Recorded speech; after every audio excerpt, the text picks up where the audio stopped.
Russian researchers in the late 1940s kept 5 people awake for 15 days using an experimental gas-based stimulant. They were kept in a sealed environment to carefully monitor their oxygen intake so the gas didn't kill them since it was toxic in high concentrations. This was before closed-circuit cameras, so they had only microphones and 5-inch thick glass, porthole-sized windows into the chamber to monitor them. The chamber was stocked with books, cots to sleep on, but no bedding, running water and toilet, and enough dried food to last all 5 for over a month. The test subjects were political prisoners deemed enemies of the state during World War II. Everything was fine for the first 5 days. The subjects hardly complained, having been promised, falsely, that they would be freed if they submitted to the test and did not sleep for 30 days. Their conversations and activities were monitored, and it was noted that they continued to talk about increasingly traumatic incidents in their past, and the general tone of their conversations took on a darker aspect after the 4th day mark. After 5 days, they started to complain about the circumstances and events that lead them to where they were and started to demonstrate severe paranoia. They stopped talking to each other and began alternately whispering to the microphones and one-way mirrored portholes. Oddly, they all seemed to think they could win the trust of the experimenters by turning over their comrades, the other subjects in captivity with them. At first, the researchers suspected this was an effect of the gas itself. After 9 days, the first of them started screaming. He ran the length of the chamber repeatedly yelling at the top of his lungs for 3 hours straight. He continued, attempting to scream, but was only able to produce occasional squeaks. The researchers postulated that he had physically torn his vocal cords. The most surprising thing about this behavior is how the other captives reacted to it, or rather, didn't react to it. They continued whispering to the microphones until the second of the captives started to scream. The 2 non-screaming captives took the books apart, smeared page after page with their own feces, and pasted them calmly over the glass portholes. The screaming promptly stopped. So did the whispering to the microphones. After 3 more days passed, the researchers checked the microphones hourly to make sure they were working, since they thought it impossible that no sound could be coming with 5 people inside. The oxygen consumption in the chamber indicated that all 5 must still be alive. In fact, it was the amount of oxygen 5 people would consume at a very heavy level of strenuous exercise. On the morning of the 14th day, the researchers did something they said they would not do to get a reaction from the captives. They used the intercom inside the chamber, hoping to provoke any response from the captives. They were afraid we're either dead or vegetables. They announced, "We are opening the chamber to test the microphones. Step away from the door and lie flat on the floor, or you will be shot. Compliance will earn one of you your immediate freedom." To their surprise, they heard a single phrase in a calm voice response, "We no longer want to be freed." Debate broke out among the researchers and the military forces funding the research. Unable to provoke any more response using the intercom, it was finally decided to open the chamber at midnight on the 15th day. The chamber was flushed of the stimulant gas and filled with fresh air, and immediately voices from the microphones began to object. 3 different voices began begging, as if pleading for the life of loved ones to turn the gas back on. The chamber was opened and soldiers sent in to retrieve the test subjects. They began to scream louder than ever, and so did the soldiers when they saw what was inside. 4 of the 5 subjects were still alive, although no one could rightly call the state that any of them in life. The food rations past day 5 had not been so much as touched. There were chunks of meat from the dead test subjects' thighs and chest stuffed into the drain in the center of the chamber, blocking the drain and allowing 4 inches of water to accumulate on the floor. Precisely how much of the water on the floor was actually blood was never determined. All 4 surviving test subjects also had large portions of muscle and skin torn away from their bodies. The destruction of flesh and exposed bone on their fingertips indicated that the wounds were inflicted by hand, not with teeth, as the researchers initially thought. Closer examination of the position and angles of the wounds indicated that most, if not all of them, were self-inflicted. The abdominal organs below the rib cage of all 4 test subjects had been removed. While the heart, lungs, and diaphragm remained in place, the skin and most of the muscles attached to the ribs had been ripped off, exposing the lungs through the rib cage. All the blood vessels and organs remained intact. They had just been taken out and laid on the floor, fanning out around the eviscerated but still living bodies of the subjects. The digestive tract of all 4 could be seen to be working, digesting food. It quickly became apparent that what they were digesting was their own flesh that they had ripped off and eaten over the course of days. Most of the soldiers were Russian special operatives at the facility, but still many refused to return to the chamber to remove the test subjects. They continued to scream to be left in the chamber and alternately begged and demanded that the gas be turned back on, lest they fall asleep. To everyone's surprise, the test subjects put up a fierce fight in the process of being removed from the chamber. One of the Russian soldiers died from having his throat ripped out. Another was gravely injured by having his testicles ripped off and an artery in his leg severed by one of the subject's teeth. Another 5 of the soldiers lost their lives, if you count ones that committed suicide in the weeks following the incident. In the struggle, one of the 4 living subjects had his spleen ruptured and he bled out almost immediately. The medical researchers attempted to sedate him, but this proved impossible. He was injected with more than 10 times the human dose of a morphine derivative and still fought like a cornered animal, breaking the ribs and arm of one doctor. When heart was seen to beat for a full 2 minutes, after he had bled out to the point there was more air in his vascular system than blood. Even after it stopped, he continued to scream and flail for another 3 minutes, struggling to attack anyone in reach and just repeating the word more over and over, weaker and weaker, until he finally fell silent. The surviving 3 test subjects were heavily restrained and moved to a medical facility. The 2 with intact vocal cords, continuously begging for the gas, demanding to be kept awake. The most injured of the 3 was taken to the only surgical operating room that the facility had. In the process of preparing the subject to have his organs placed back within his body, it was found that he was effectively immune to the sedative they had given him to prepare him for the surgery. He fought furiously against his restraints when the anesthetic gas was brought out to put him under. He managed to tear most of the way through a 4-inch wide leather strap on one wrist, even though the weight of a 200-pound soldier was holding that wrist as well. It took only a little more anesthetic than normal to put him under, and the instant his eyelids fluttered and closed, his heart stopped.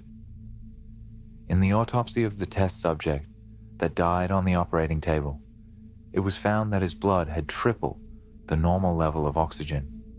His muscles that were still attached to his skeleton were badly torn, and he had broken 9 bones in his struggle to not be subdued. Most of them were from the force his own muscles had exerted on them. The second survivor had been the first of the group of 5 to start screaming.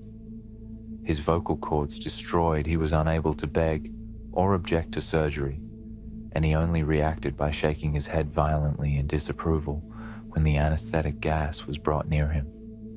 He shook his head yes when someone suggested reluctantly they try the surgery without anesthetic, and did not react for the entire 6-hour procedure of replacing his abdominal organs and attempting to cover them with what remained of his skin. The surgeon presiding stated repeatedly that it should be medically possible for the patient to still be alive. One terrified nurse assisting the surgery stated that she had seen the patient's mouth curl into a smile several times whenever his eyes met hers. When the surgery ended, the subject looked at the surgeon and began to wheeze loudly, attempting to talk while struggling.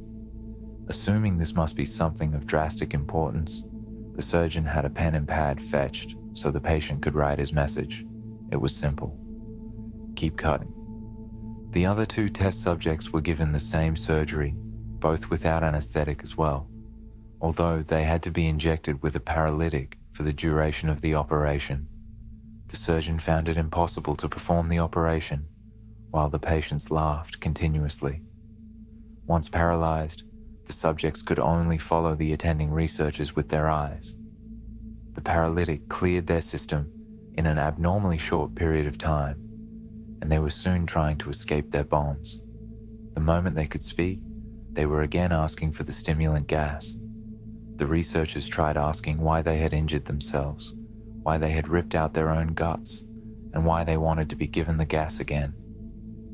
Only one response was given: I must remain awake. All three subjects' restraints were reinforced, and they were placed back into the chamber awaiting determination as to what should be done with them. The researchers, facing the wrath of their military benefactors for having failed the stated goals of their project, considered euthanizing the surviving subjects. The commanding officer, a former KGB agent, instead saw potential and wanted to see what would happen if they were put back on the gas. The researchers strongly objected but were overruled. In preparation for being sealed in the chamber again, the subjects were connected to an EEG monitor and had their restraints padded for long-term confinement. To everyone's surprise, all three stopped struggling the moment it was let slip that they were going back on the gas. It was obvious that at this point, all three were putting up a great struggle to stay awake. One of the subjects that could speak was humming, loudly and continuously. The mute subject was straining his legs against the leather bones with all his might. First left, then right, then left again for something to focus on. The remaining subject was holding his head off his pillow and blinking rapidly. Having been the first to be wired for EEG, most of the researchers were monitoring his brain waves in surprise. They were normal most of the time, but sometimes flatlined inexplicably. It looked as if he were repeatedly suffering from brain death before returning to normal. As they focused on paper scrolling out of the brainwave monitor, only one nurse saw his eyes slip shut at the same moment his head hit the pillow. His brainwaves immediately changed to that of a deep sleep, then flatlined for the last time as his heart simultaneously stopped. The only remaining subject that could speak started screaming to be sealed in now. His brainwaves showed the same flat lines as one who had just died from falling asleep. The commander gave the order to seal the chamber with both subjects inside, as well as 3 researchers. One of the named 3 immediately drew his gun and shot the commander point blank between the eyes, then turned the gun on the mute subject and blew his brains out as well. He pointed his gun at the remaining subject, still restrained to a bed, as the remaining members of the medical and research team fled the room. "I won't be locked in here with these things." "Not with you," he screamed at the man strapped to the table. "What are you?" he demanded. "I must know." The subject smiled. "Have you forgotten so easily?" the subject asked. "We are you. We are the madness that lurks within you all, begging to be free at every moment in your deepest animal mind. We are what you hide from in your beds every night. We are what you sedate into silence and paralysis when you go to the nocturnal haven where we cannot tread." The researcher paused, then aimed at the subject's heart and fired. The EEG flatlined as the subject weakly choked out. So, nearly free.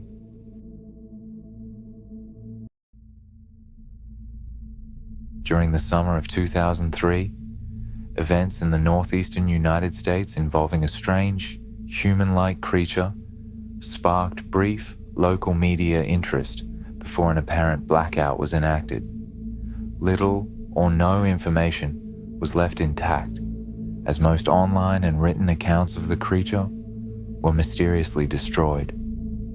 Primarily focused in rural New York State and once found in Idaho, self-proclaimed witnesses told stories of their encounters with a creature of unknown origin. Emotions ranged from extremely traumatic levels of fright and discomfort to an almost childlike sense of playfulness and curiosity. While their published versions are no longer on record, the memories remain powerful. Several of the involved parties began looking for answers that year. In early 2006, the collaboration had accumulated nearly 24 documents dating between the 12th century and present day, spanning 4 continents. In almost all cases, the stories were identical. I've been in contact with a member of this group and was able to get some excerpts from their upcoming book. A Mariner's Log, 1691. He came to me in my sleep. From the foot of my bed, I felt a sensation. He took everything. We must return to England. We shall not come here again at the request of the Rake. A journal entry, translated from Spanish, 1880. I have experienced the greatest terror. I have experienced the greatest terror. I have experienced the greatest terror. I see his eyes when I close mine. They are hollow, black. They saw me and pierced me. His wet hand, I will not sleep. His voice, unintelligible text. A suicide note, 1964. As I prepare to take my life, I feel it necessary to assuage any guilt or pain I have introduced through this act. It is not the fault of anyone other than him. For once, I awoke and felt his presence, and once I awoke and saw his form. Once again, I awoke and heard his voice, and looked into his eyes. I cannot sleep without fear of what I might next awake to experience. I cannot ever wake. Goodbye. Found in the same wooden box were 2 empty envelopes addressed to William and Rose, and 1 loose personal letter with no envelope. Dearest Linny, I have prayed for you. He spoke your name. From a witness, 2006. 3 years ago, I had just returned from a trip to Niagara Falls with my family for the 4th of July. We were all very exhausted after a long day of driving, so my husband and I put the kids straight to bed and called it a night. At about 4 a.m., I woke up thinking my husband had gotten up to use the restroom. I used the moment to steal back the sheets, only to wake him in the process. I apologized and told him I thought he was out of bed. When he turned to face me, he gasped and pulled his feet up from the end of the bed so quickly, his knee almost knocked me out of the bed. He then grabbed me and said nothing. After adjusting to the dark for a half second, I was able to see what caused the strange reaction. At the foot of the bed, sitting and facing away from us, was what appeared to be a naked man, or a large, hairless dog of some sort. Its body position was disturbing and unnatural, as if it had been hit by a car or something. For some reason, I was not instantly frightened by it, but more concerned as to its condition. At this point, I was somewhat under the assumption that we were supposed to help him. My husband was peering over his arm and knee, tucked into the fetal position, occasionally glancing at me before returning to the creature. In a flurry of motion, it scrambled around the side of the bed and then crawled quickly in a flailing sort of way, right along the covers until it was less than a foot from my husband's face. It was completely silent for about 30 seconds, probably closer to 5, but it seemed like a while, just looking at my husband.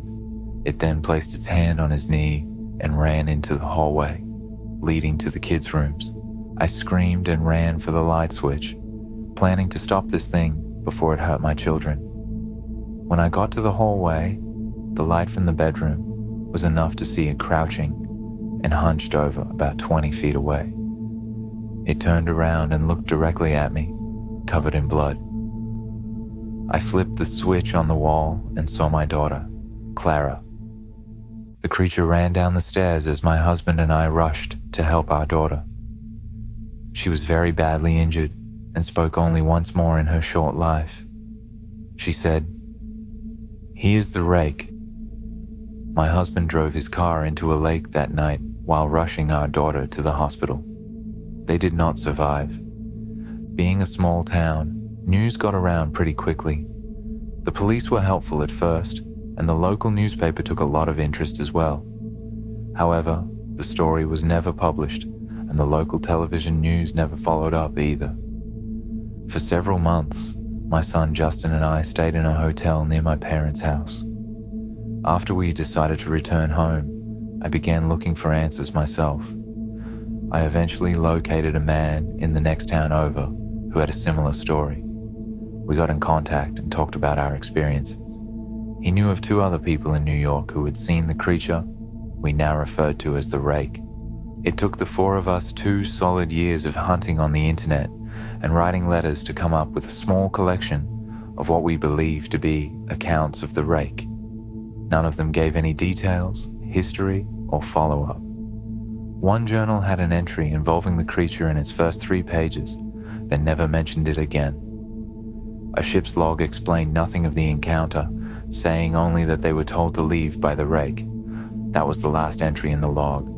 There were, however, many instances where the creature's visit was one of a series of visits with the same person.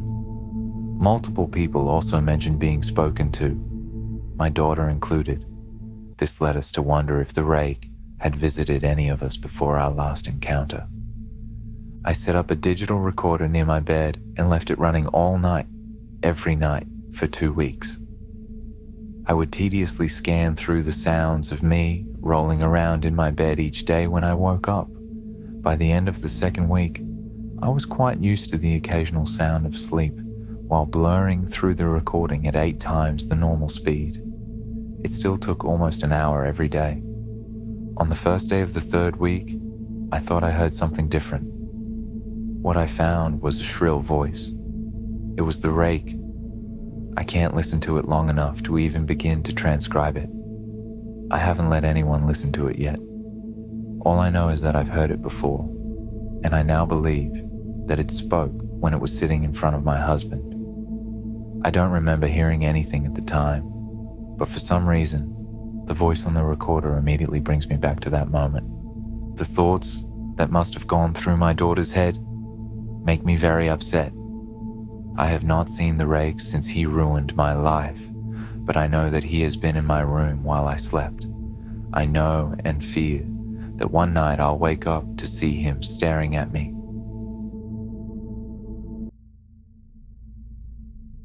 Excerpt from a local newspaper. Ominous unknown killer is still at large. After weeks of unexplained murders, the ominous unknown killer is still on the rise. After little evidence has been found, a young boy states that he survived one of the killer's attacks and bravely tells his story. "I had a bad dream, and I woke up in the middle of the night," says the boy. "I saw that for some reason the window was open, even though I remember it being closed before I went to bed. I got up and shut it once more. Afterwards, I simply crawled under my covers and tried to get back to sleep. That's when I had a strange feeling, like someone was watching me. I looked up and nearly jumped out of my bed. There, in the little ray of light, illuminating from between my curtains, were a pair of 2 eyes. These weren't regular eyes. They were dark, ominous eyes.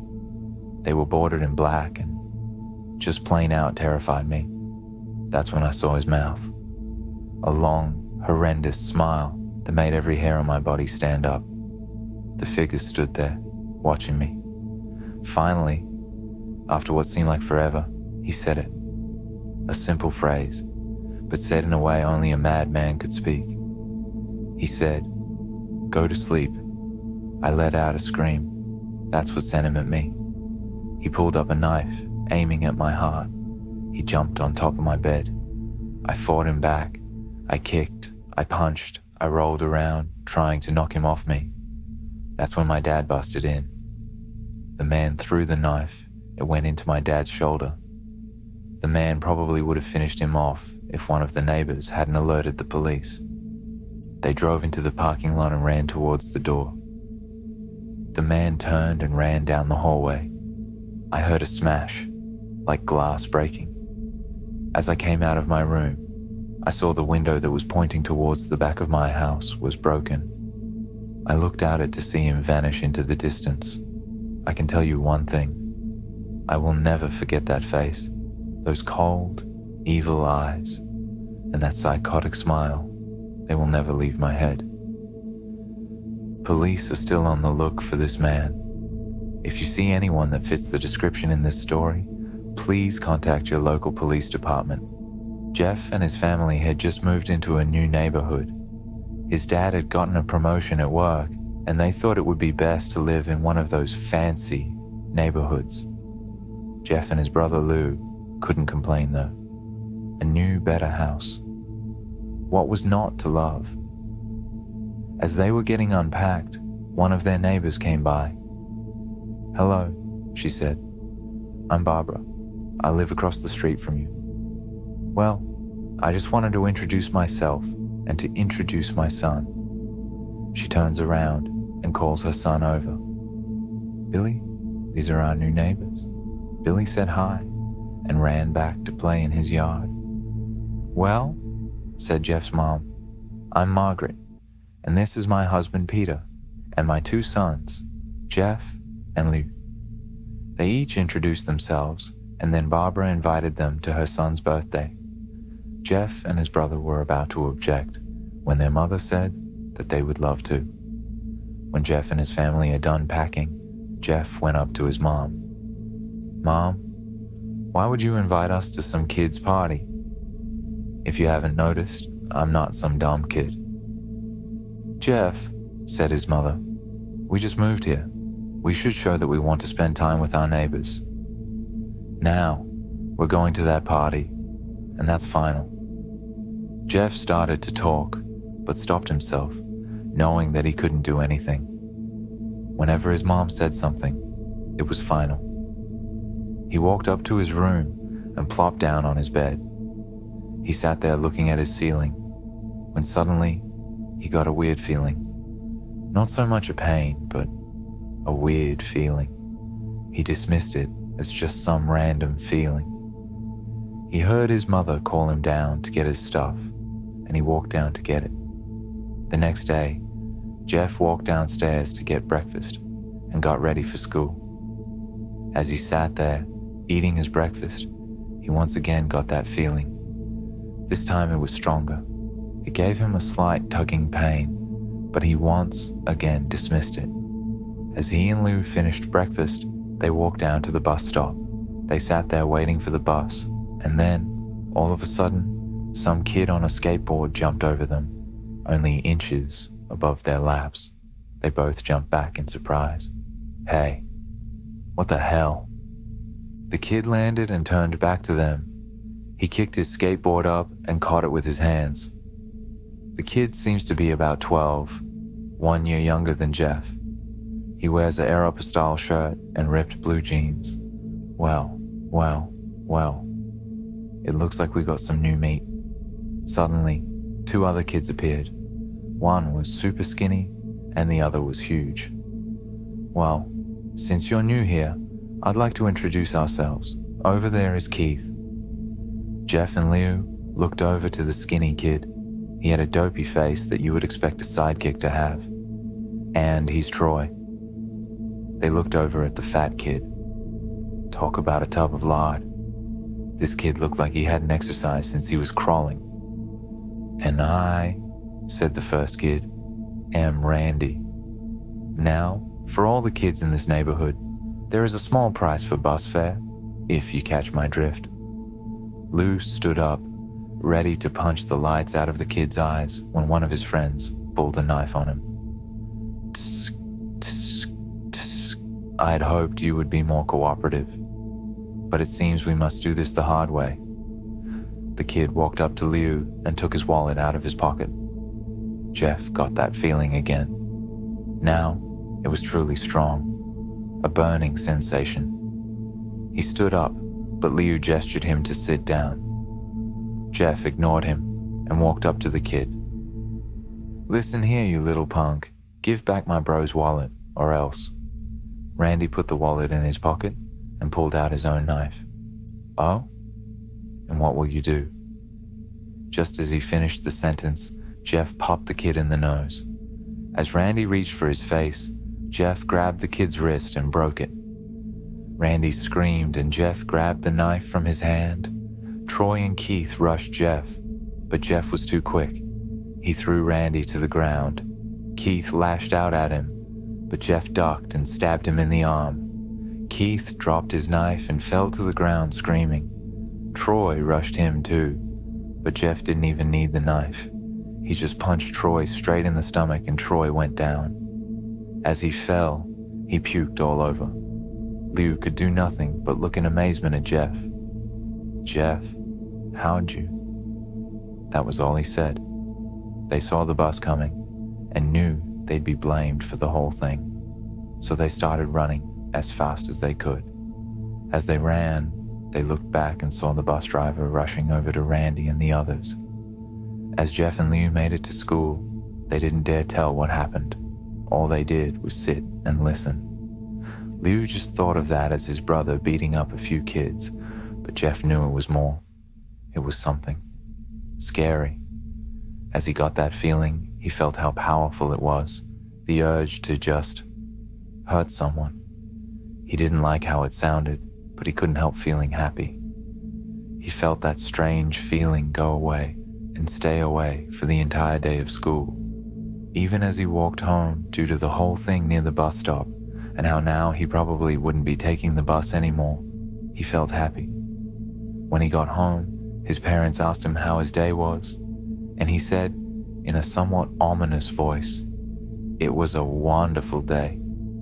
Next morning, he heard a knock at his front door. He walked down to find 2 police officers at the door, his mother looking back at him with an angry look.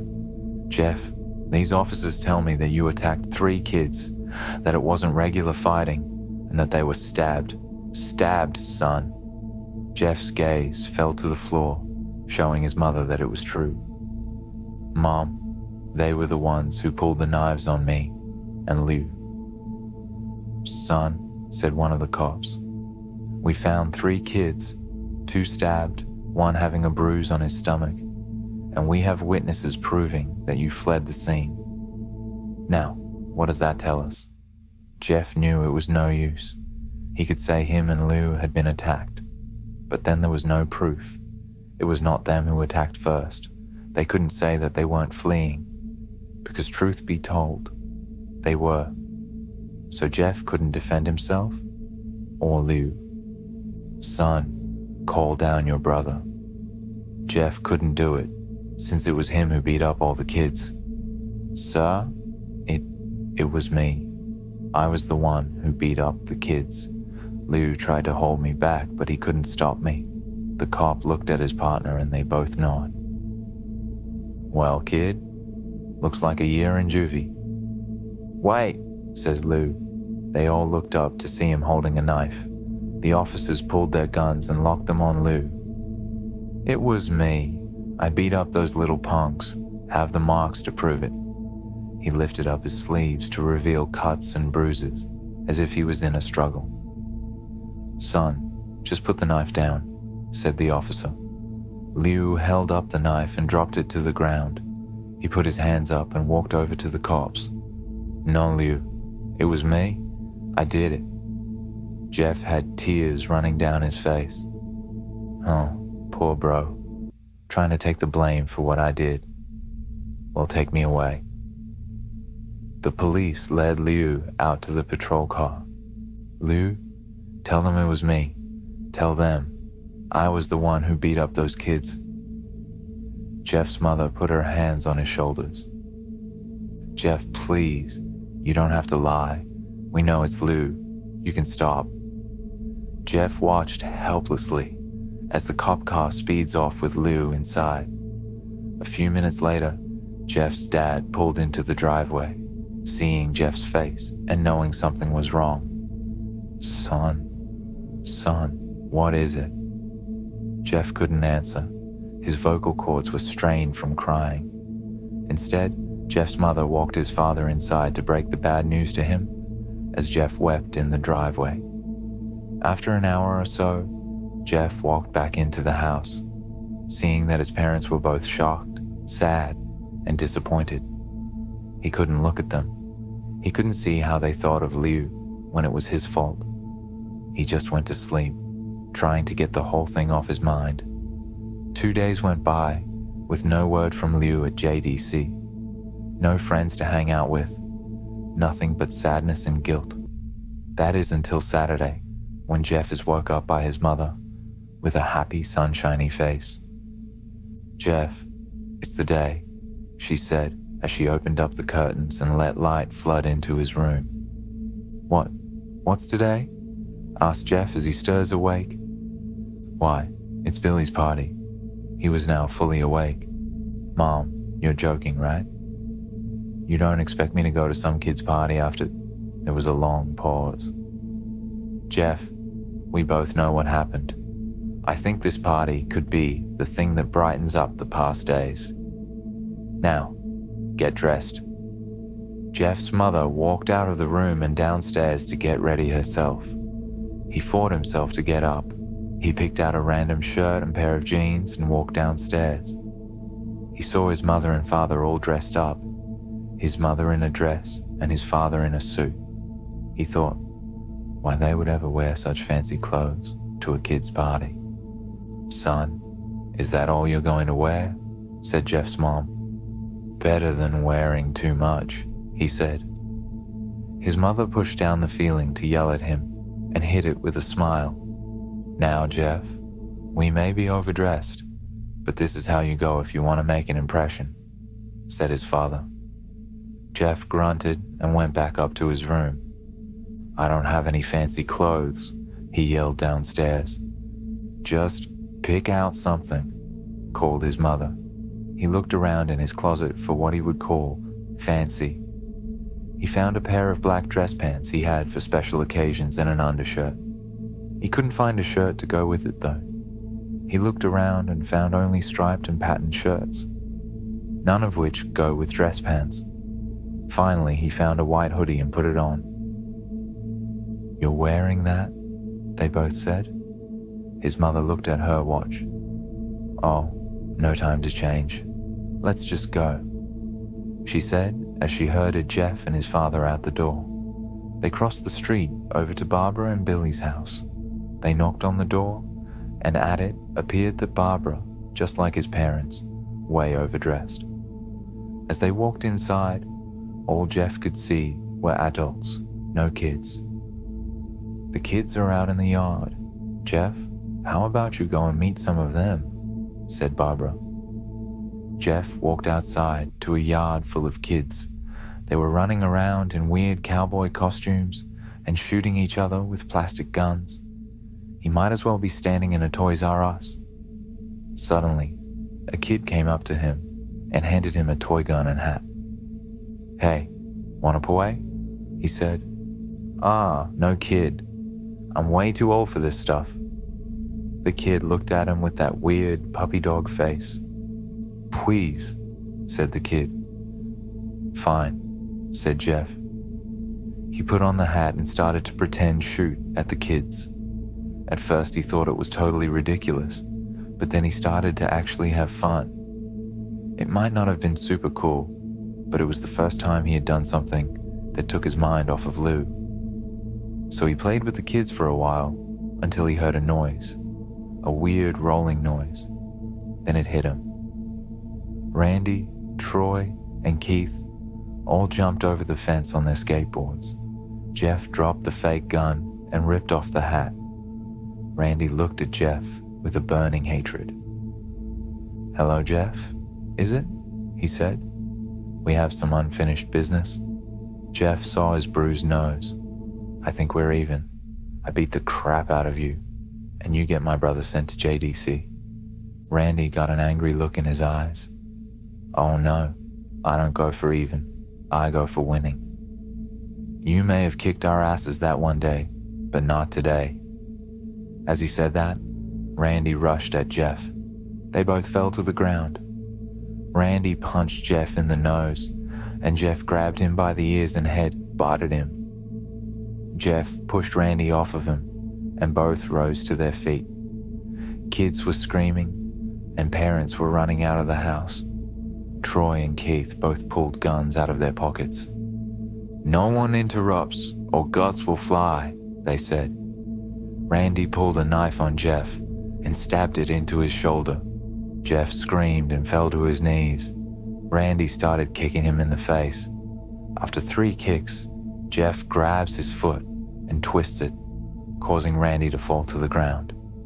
Jeff stood up and walked towards the back door. Troy grabbed him. "Need some help?" He picks Jeff up by the back of the collar and throws him through the patio door. As Jeff tries to stand, he is kicked down to the ground. Randy repeatedly starts kicking Jeff until he starts to cough up blood. "Come on, Jeff, fight me." He picks Jeff up and throws him into the kitchen. Randy sees a bottle of vodka on the counter and smashes the glass over Jeff's head. "Fight!" He throws Jeff back into the living room. "Come on, Jeff, look at me." Jeff glances up, his face riddled with blood. "I was the one who got your brother sent to JDC. And now, you're just gonna sit here and let him rot in there for a whole year. You should be ashamed." Jeff starts to get up. "Oh, finally, you stand and fight." Jeff is now to his feet, blood and vodka on his face. Once again, he gets that strange feeling, the one in which he hasn't felt for a while. Finally, "He's up," says Randy as he runs at Jeff. That's when it happens. Something inside Jeff snaps. His psyche is destroyed. All rational thinking is gone. All he can do is kill. He grabs Randy and pile drives him to the ground. He gets on top of him and punches him straight in the heart. The punch causes Randy's heart to stop. As Randy gasps for breath, Jeff hammers down on him. Punch after punch, blood gushes from Randy's body until he takes one final breath and dies. Everyone is looking at Jeff now. The parents, the crying kids, even Troy and Keith. Although they easily break from their gaze and point their guns at Jeff, Jeff sees the guns trained on him and runs for the stairs. As he runs, Troy and Keith let out fire on him, each shot missing. Jeff runs up the stairs. He hears Troy and Keith follow up behind. As they let out their final rounds of bullets, Jeff ducks into the bathroom. He grabs the towel rack and rips it off the wall. Troy and Keith race in, knives ready. Troy swings his knife at Jeff, who backs away and bangs the towel rack into Troy's face. Troy goes down hard, and now all that's left is Keith. He is more agile than Troy though, and ducks when Jeff swings the towel rack. He dropped the knife and grabbed Jeff by the neck. He pushed him into the wall. A thing of bleach fell down on top of him from the top shelf. It burnt both of them, and they both started to scream. Jeff wiped his eyes as best as he could. He pulled back the towel rack and swung it straight into Keith's head.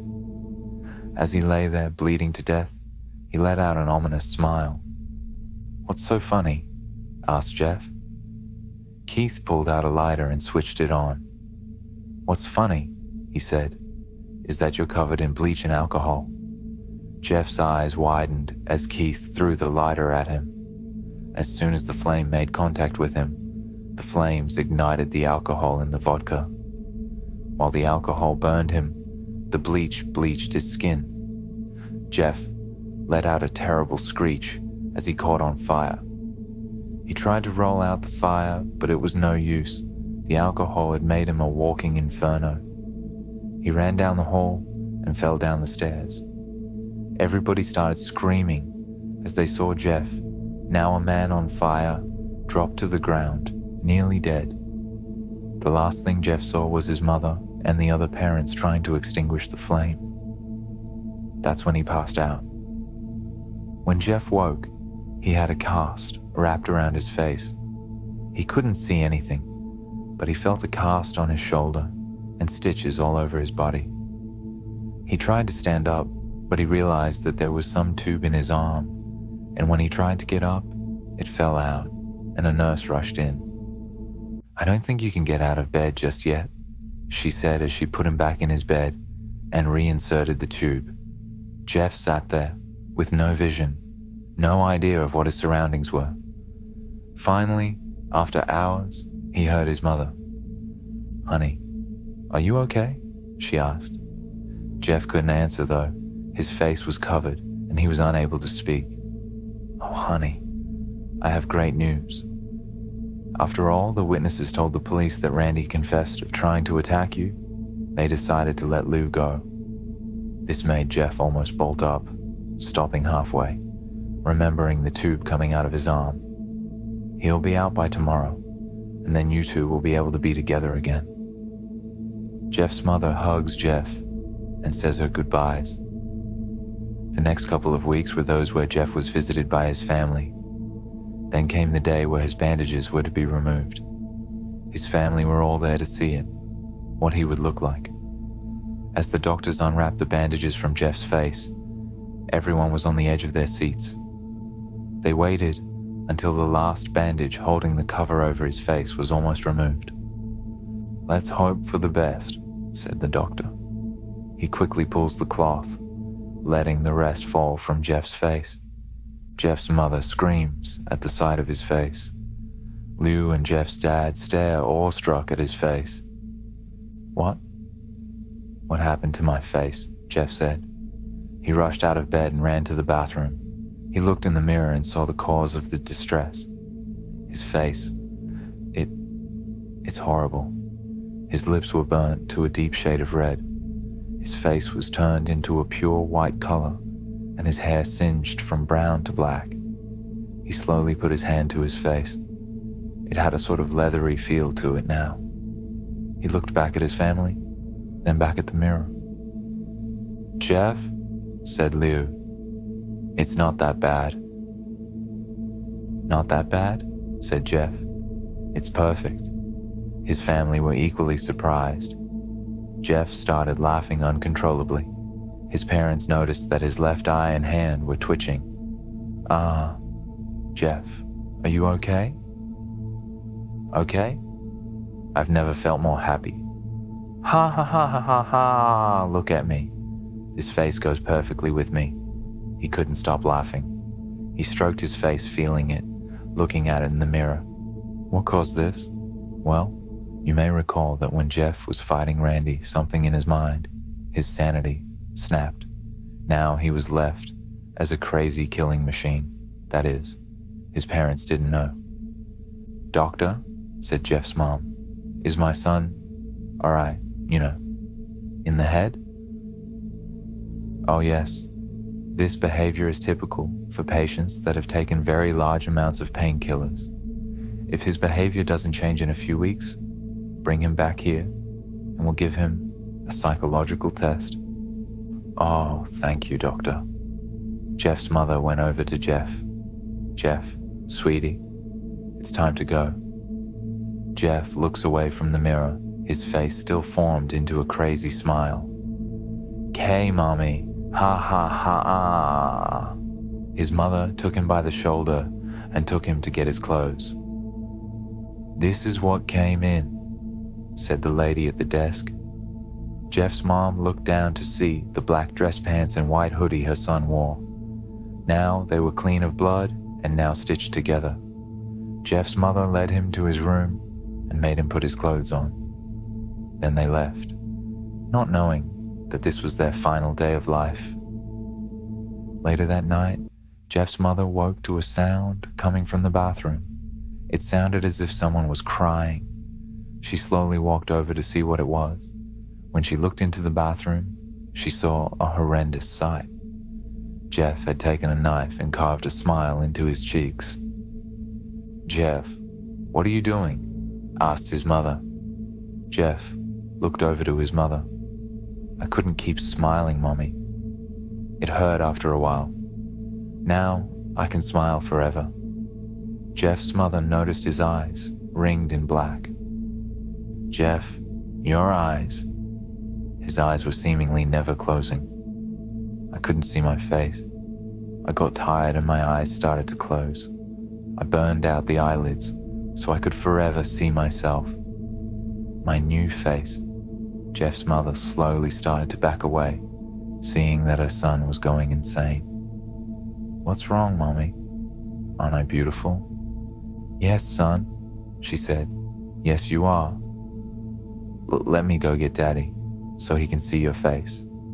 She ran into the room and shook Jeff's dad from his sleep. "Honey, get the gun, She stopped as she saw Jeff in the doorway, holding a knife. "Mommy, you lied." That's the last thing they hear as Jeff rushes them with the knife, gutting both of them. His brother Lou woke up, startled by some noise. He didn't hear anything else, so he just shut his eyes and tried to go back to sleep. As he was on the border of slumber, he got the strangest feeling that someone was watching him. He looked up before Jeff's hand covered his mouth. He slowly raised the knife, ready to plunge it into Liu. Liu thrashed here and there, trying to escape Jeff's grip. "Shh," Jeff said. "Just go to sleep."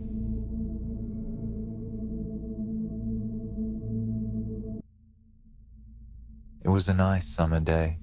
My 5-year-old son James was playing outside in the backyard of our suburban home. James has always been a quiet boy. He plays by himself mostly. He never had many friends, but he has always had a wild imagination. I was in the kitchen feeding our dog, Fido, when I heard what sounded like James talking to someone in the backyard. I'm not sure who it was he could be talking to. Could he have finally made a friend? Being a single mom, it's hard for me to always keep an eye on my son, so I decided to go outside and check on him. When I went into the backyard, I was a bit confused because James was the only person back there. Was he talking to himself? I could have sworn I heard another voice. "James, it's time to come inside," I called out to him. He came inside and sat down at the kitchen table. It was about lunchtime, so I decided to make him a turkey sandwich. "James, who are you talking to out there?" I asked. James looked up for a moment. "I was playing with my new friend," he said, smiling. I poured him some milk and continued to pry, as any good mother would. "Does your friend have a name?" "Why didn't you ask him to have lunch with us?" I asked. James stared at me for a moment before replying. "His name is Laughing Jack." I was a bit taken back by what he had said. "Oh? That's a strange name. What does your friend look like?" I asked, a bit confused. "He's a clown. He has long hair and a big swirly cone nose. He's got long arms and baggy pants with stripy socks, and he always smiles." I realized my son was talking about an imaginary friend. I suppose it is normal for kids his age to have imaginary friends, especially when he has no real kids to play with. It's probably just a phase. The rest of the day went by as per usual, and it was starting to get late, so I put James to bed. I tucked him in, gave him a kiss, and made sure to turn on his nightlight before I closed the door. I was pretty tired myself, so I decided to go to bed not long after. I had an awful nightmare. It was dark. I was in some kind of run-down amusement park. I was scared, running through an endless field of empty tents, broken-down rides, and abandoned game huts. The whole place had a horrible look to it. Everything was black and white. The prized stuffed animals all hung from nooses in the game huts, all with sick grins stitched on their faces. It felt like the whole park was looking at me, even though there wasn't another living thing in sight. Then suddenly, I began to hear music play. The sounds of Pop Goes the Weasel being played on a squeeze box echoed through the park. It was hypnotizing. I followed its tune to the circus tent almost in a trance, unable to stop my legs from moving forward. It was pitch black. The only light came from a single spotlight shining on the center of the big top. As I walked toward the light, the music slowed down. I found myself singing along, unable to stop. All around the mulberry bush, the monkey chased the weasel. The monkey, though, 'twas all in fun. The music stopped right before its climax, and suddenly, the lights shot on. The intensity of the lights was practically blinding. All I could see was a small dark silhouette shuffle towards me. Then another one appeared, and another, and another. There were dozens of them, all coming toward me. I couldn't move, my legs were frozen. All I could do was watch as the haunting figures drew nearer. As they got closer, I could see they were children. As I looked at each one, I noticed they were all horribly disfigured and mutilated. Some had cuts all over their body, others were severely burnt, and others were missing limbs, even eyes. The children enveloped me, clawing at my flesh, dragging me to the ground and tearing inside me. As the children tore me apart and I faded away, all I could hear was laughter, horrible, awful, evil laughter. I woke up the next morning in a cold sweat. After taking a few deep breaths, I looked over and saw that a few of James's action figures were positioned facing me on top of my nightstand. I sighed. James had probably woken up early and put these here. I gathered up the toys and made my way to James's room. However, when I opened the door, James was sound asleep. I just shrugged and placed the toys back into his toy box and headed out to the living room. A little while later, James woke up and I made him his breakfast. He was quiet and seemed a bit groggy. Perhaps he didn't sleep well either. I decided to ask him about the toys. "James, honey, did you put the toys in Mommy's room this morning?" His eyes shot up at me for a moment, then quickly glanced back down at his cereal. "Laughing Jack did it." I rolled my eyes and responded, "Well, you tell Laughing Jack to keep the toys in your room." James nodded and finished up his breakfast, then decided to go play out in the backyard. I went to relax in the living room, and I must have dozed off, because I woke up a couple of hours later. Shit, I need to check on James. I was a bit worried. It had been over 2 hours and I haven't checked on him. I stepped out into the backyard, but James wasn't there anymore. I was getting nervous, so I called out to him. "James! James, where are you?" Just then, I heard a giggle come from the front yard. I rushed through the gate around to the front of the house. James was sitting on the sidewalk. I breathed a sigh of relief and walked over to him. "James, how many times have I told you to stay in the backyard?" "James, what are you eating?" James looked up at me, then reached into his pocket and pulled out a handful of hard candies in all colors. This made me very nervous. "James, who gave you that candy?" James just stared at me, not speaking. "James, please, tell Mommy where you got that candy." James hung his head down and said, "Laughing Jack gave it to me." My heart sunk. I kneeled down to look him in the eye. "James, I've had enough of this damn Laughing Jack thing. He is not real. Now this is a very serious situation, and I need to know who gave you the candy." I could see my son's eyes tear up. "But Mama, Laughing Jack did give me the candy." I closed my eyes and took a deep breath. James has never lied to me, but what he's telling me is impossible. I make him spit out the candy and I throw the rest away. James appears to be fine. Maybe I'm just overreacting. After all, he could have gotten it from Tom and Linda from next door, or Mr. Walker down the street. Either way, I'm going to have to keep a closer eye on James. That night, I put James to bed as usual and decided to go to bed early myself. Suddenly, I was woken up by a loud bang coming from the kitchen. I sprung out of bed and hurried down the stairs. When I got to the kitchen, I was horrified.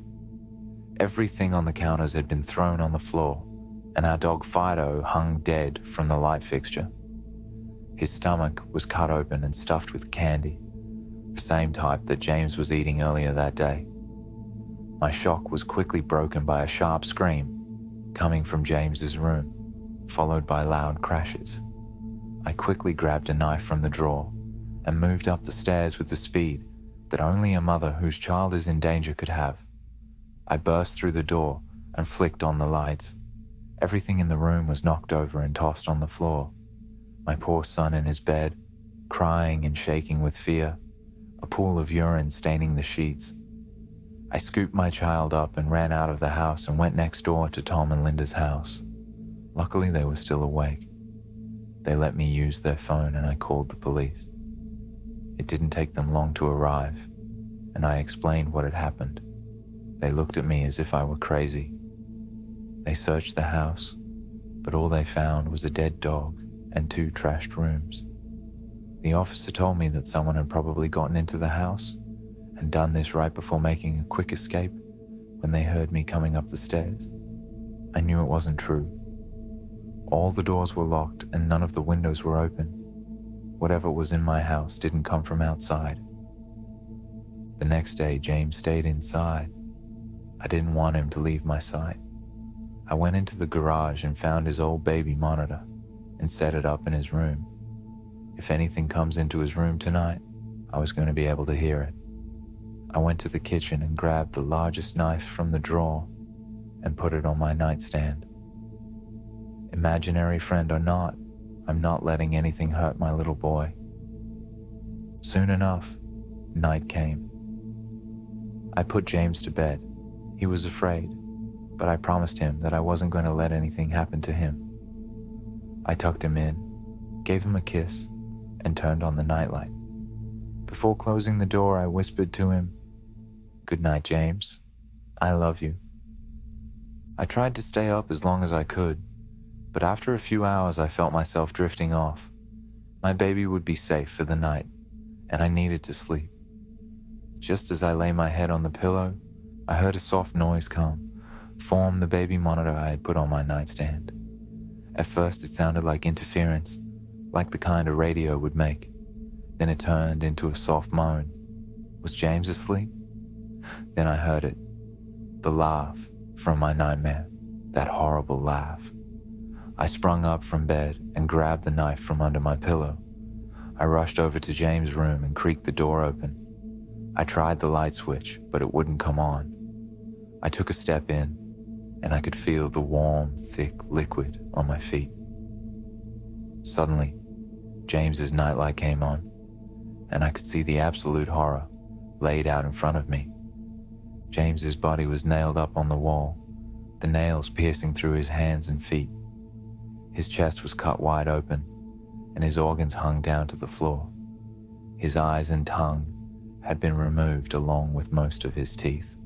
I was disgusted. I could hardly believe this was my baby boy. Then I heard it again, the soft, desperate moan. James was still alive. My baby, my poor baby, in so much pain, barely clinging to life. I ran across the room and vomited on the floor, but my sickness was interrupted by a horrible cackle coming from behind me. I spun around while still wiping bile from my mouth. Then out of the shadows emerged the fiend responsible for all this horror, Laughing Jack. His ghost-white skin and matted black hair hung down to his shoulders. He had piercing white eyes surrounded by dark black rings. His twisted smile revealed a row of sharp, jagged teeth, and his skin didn't look like skin at all. It almost looked like rubber or plastic. He wore a patchy black and white clown outfit with striped sleeves and socks. His body itself was grotesque, his long arms hanging down past his waist, and the way he was poised made him look almost boneless, like a rag doll. He let out a sickening laugh, as if to let me know he was pleased with my reaction to his work. He then turned around slowly in front of James and began to laugh even more at the horrific sight he has laid out. That was enough to shake me from my terror. I snapped, "Get away, From him, you bastard. I rushed at the monster, raising the knife above my head, and stabbed down at him. But as soon as the knife touched him, he disappeared in a cloud of black smoke. The knife passed right through and pierced James's still beating heart, splashing the warm blood on my face. No, what have I done? My baby. I killed my baby. I immediately fell to my knees, and I could hear sirens in the distance growing louder. My boy, my sweet baby boy. I promised Mommy would protect you, but I failed. I'm sorry, James. I'm so sorry. Police soon arrived to find me in front of my son, still wielding the knife covered in my baby's blood. The trial was short, insanity. I was placed in the Phyropolis house for the criminally insane, where I have been for the past 2 months. It's not so bad here. The only reason I'm awake now is because someone is playing pop. Goes the weasel outside my window. I'll talk to the orderlies about it in the morning.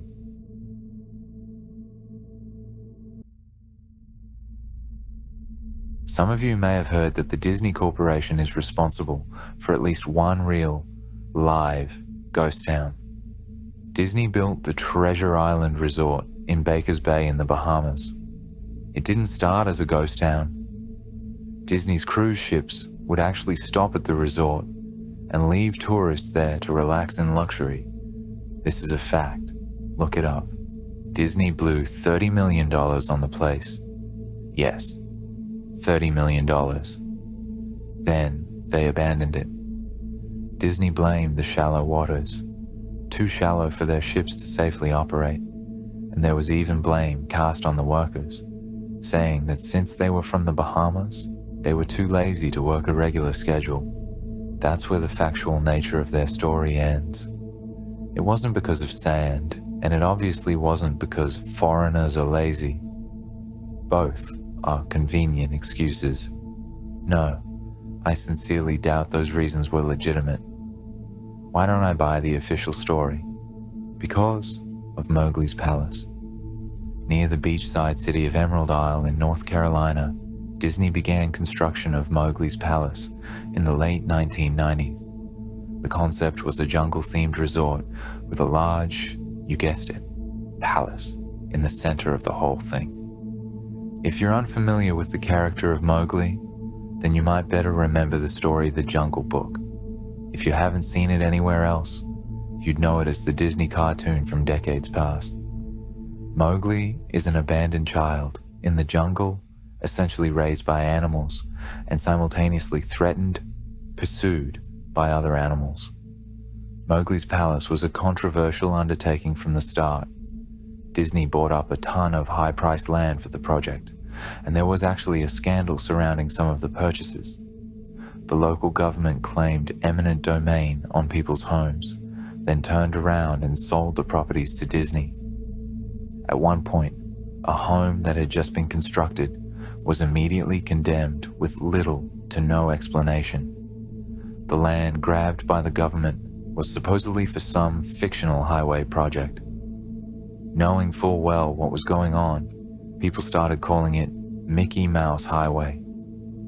Then there was the concept art. A group of stuffed shirts from Disney Company actually held a city meeting. They intended to sell everyone on how lucrative this project was going to be for everyone.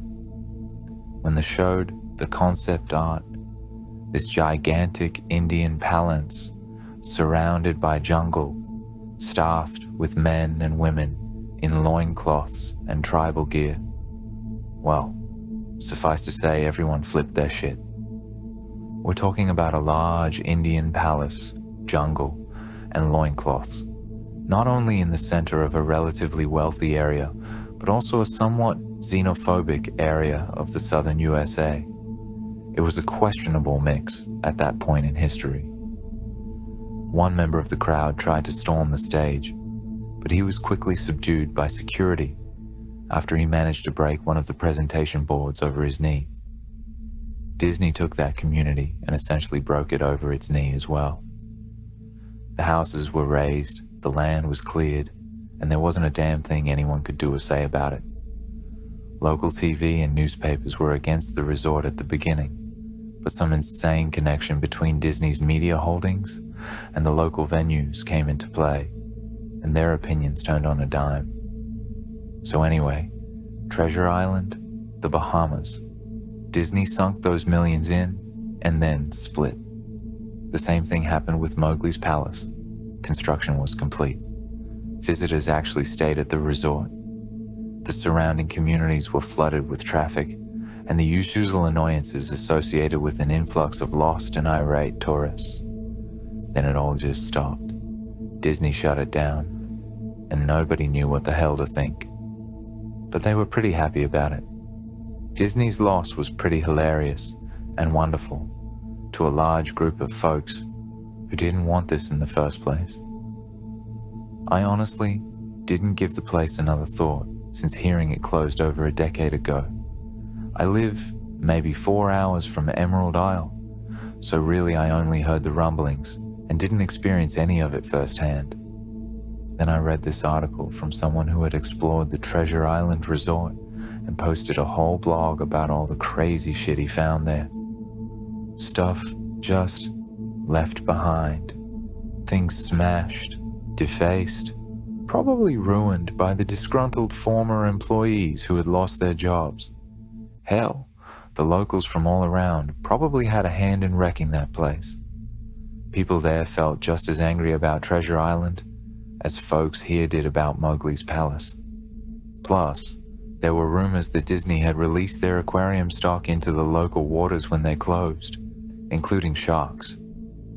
Who wouldn't want to take a few swings at some merchandise after that? Well, what I'm getting at is that this blog about Treasure Island got me thinking.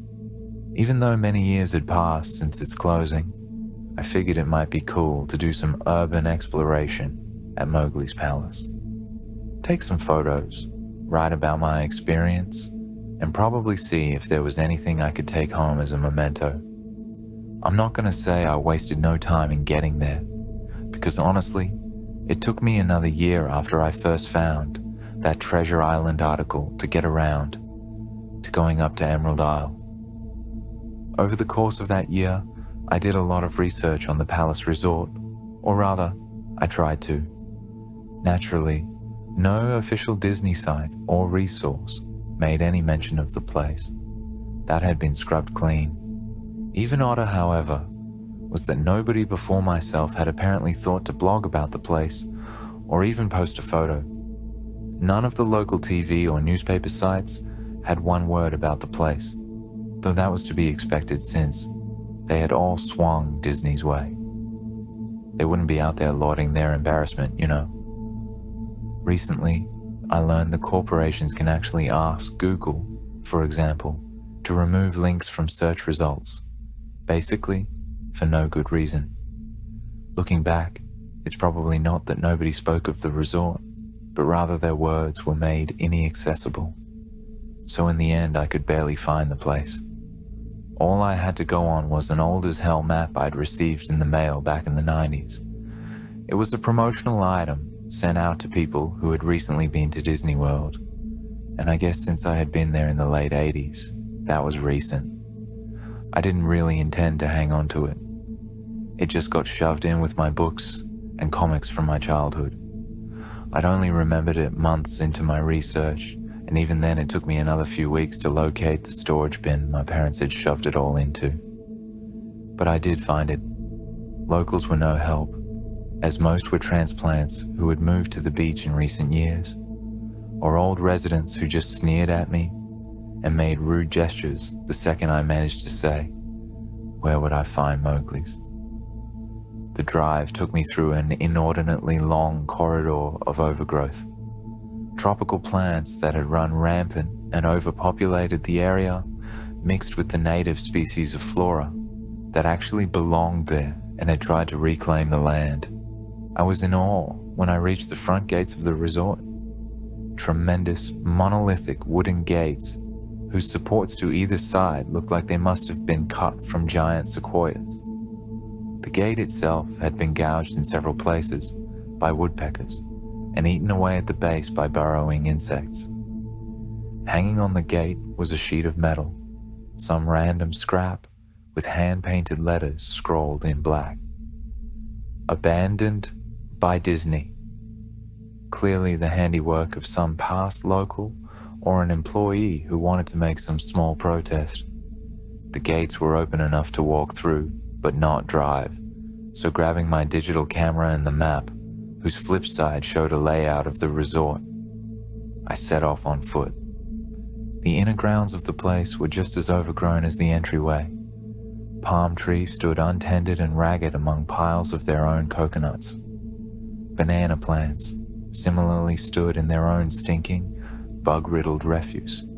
There was this sort of clash between order and chaos, as carefully planted rows of perennial flowers mixed with obnoxious tall weeds and stinking blackened mushrooms.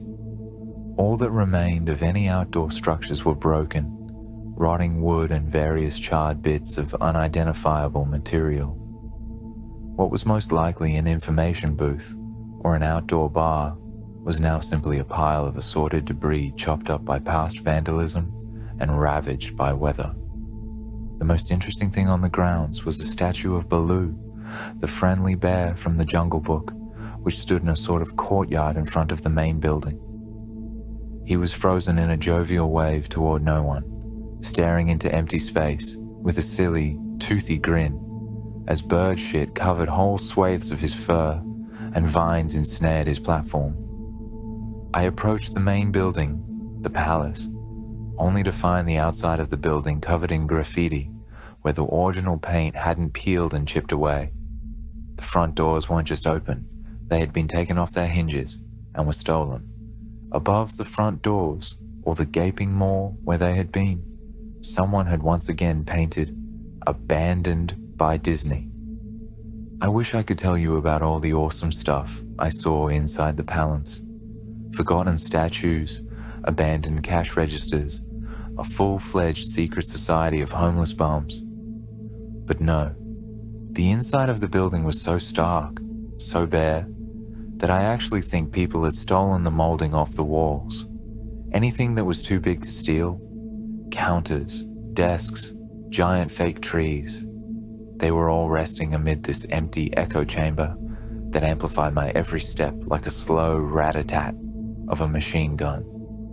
I checked the floor plan and headed to all the locations that might seem in any way interesting. The kitchen was, as you'd imagine, an industrial food prep area with all the appliances in space, no expenses spared.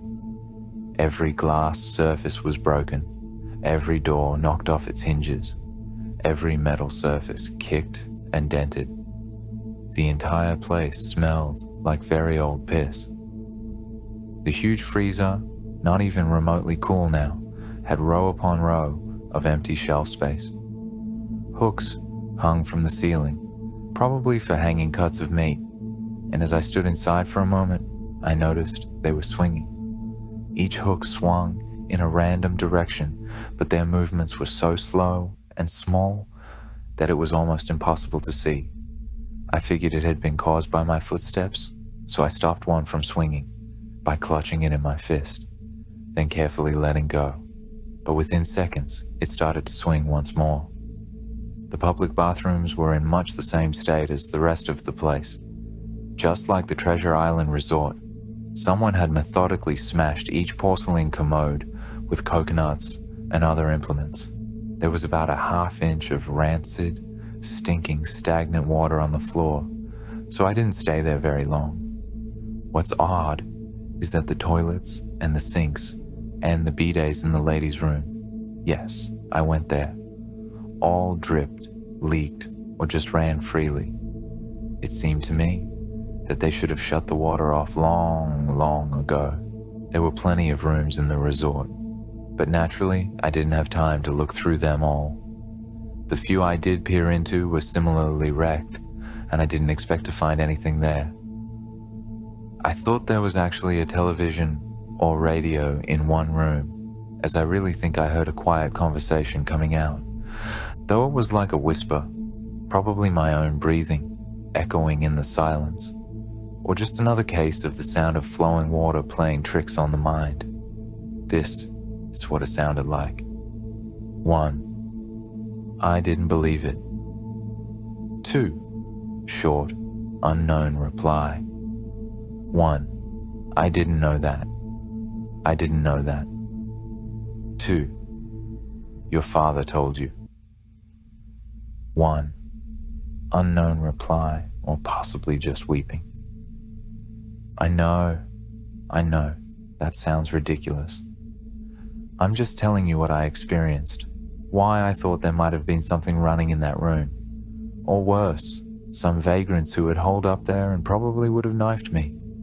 At the front doors of the palace again, I figured I hadn't found anything of note and had wasted the trip up. As I looked out the door, I noticed something interesting in the courtyard that I had apparently missed. Something that would give me at least one thing to show for all my trouble, even if it was just a photograph. There is a lifelike statue of a python, maybe 50 feet long, coiled up and sunning itself on a pedestal right in the center of the area. It was almost time for the sun to start setting, so the light fell onto the object in the perfect way for a photograph. I approached the python and snapped a photo. Then I stood on my toes and snapped another. I moved closer again to get the detail of its face. Slowly, casually, the python lifted its head, looked directly into my eyes, turned, and slithered off the pedestal, across the grass, and into the trees. All 50 feet of it. Its head long disappeared into the woods before its tail even left the sunning spot. Disney had released all their exotic animals onto the grounds. Right there on my floor plan map was the reptile house. I should have known. I'd read about the sharks at Treasure Isle, and I should have known they'd done this. I was dumbfounded, just utterly stupefied. My mouth must have been hanging open for the longest time before I came back down to earth and snapped it shut. I blinked a few times and backed away from where the snake had been, back toward the palace. Even though it was totally gone, I still wasn't taking any chances and backed my way into the building. It took a few deep breaths and slaps to my own face to get myself right in the head again after that. I looked for a place to sit down, as my legs were feeling a bit like jelly at this point. Of course, there was no place to sit down unless I wanted to recline in the broken glass and dead leaf carpet, or haul myself up onto a desk of questionable reliability. I had seen some stairs near the palace's lobby and decided to go have a seat there until I felt better. The staircase was far enough away from the front of the building to be relatively clean, save for a startling accumulation of dust. I pulled a wedge of metal off the wall, once again painted with the "Abandoned by Disney" motto I'd become accustomed to. I placed the wedge on the stairs and sat on it to keep at least somewhat clean. The stairway led downward, below ground level. Using my camera flash as a sort of improvised flashlight, I could see that the staircase ended in a metal mesh door with a padlock. A sign on the door, a real sign. Read, "Mascots only. Thank you." This perked up my spirits a little bit, for two reasons. One, a mascots only area would have definitely had some interesting stuff back in the day. Two, the padlock was still in place. Nobody had gone down there. Not the vandals, not the looters, nobody. This was the one place I could actually explore and perhaps find something interesting to photograph or wantonly steal. I had come to the palace essentially agreeing with myself that it was okay to take anything I wanted because, hey, abandoned. It didn't take much to bust the lock. Well, actually, that's wrong. It didn't take much to bust the metal plate on the wall that the padlock was hooked to.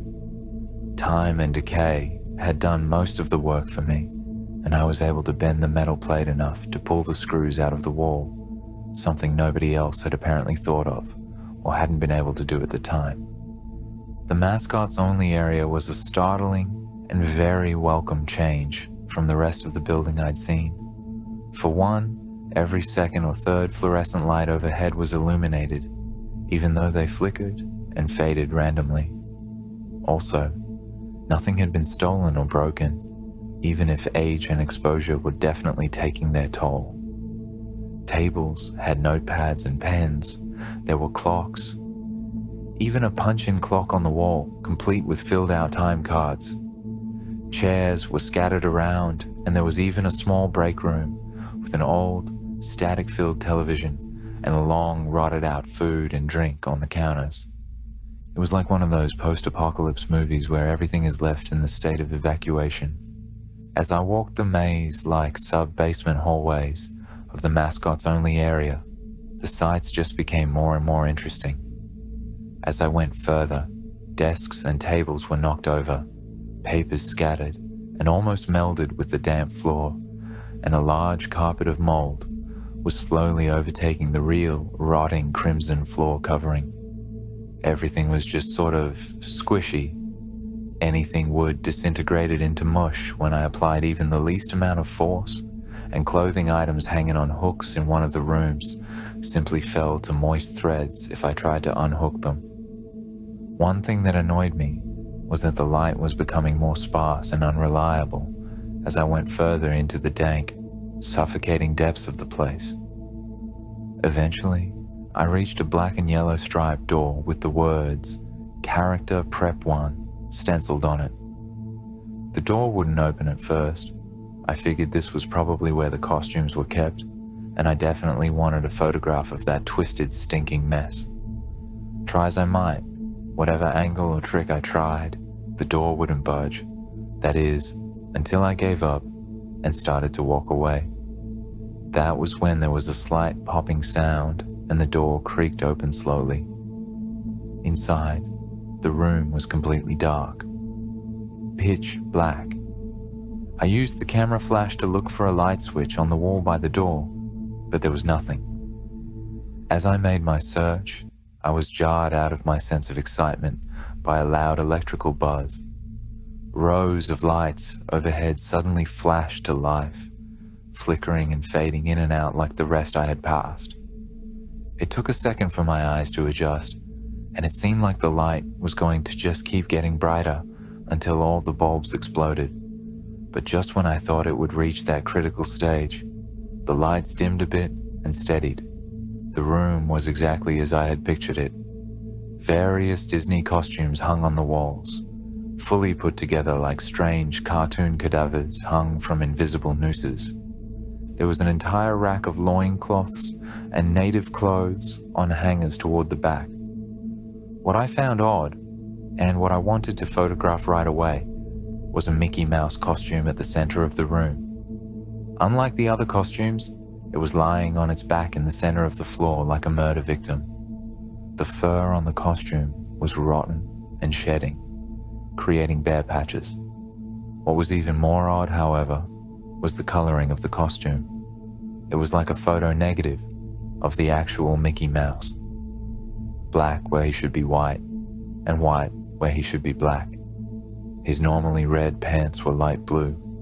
The sight was off-putting enough that I actually postponed photographing the thing until last. I took a picture of the costumes hanging on the walls. Upward angles, downward angles, side shots to show an entire row of frozen putrid cartoon faces, some with plastic eyes missing. Then I decided to stage a shot. Just one of the bedraggled character heads on the slick, grimy floor. I reached for the headpiece of a Donald Duck costume and carefully removed it so the thing wouldn't fall apart in my hands. As I looked into the face of the wide-eyed, moldering head, a loud, clattering sound made me jump with fright. I looked down at my feet, and there between my shoes was a human skull. It had fallen out of the mascot head and shattered into pieces at my feet.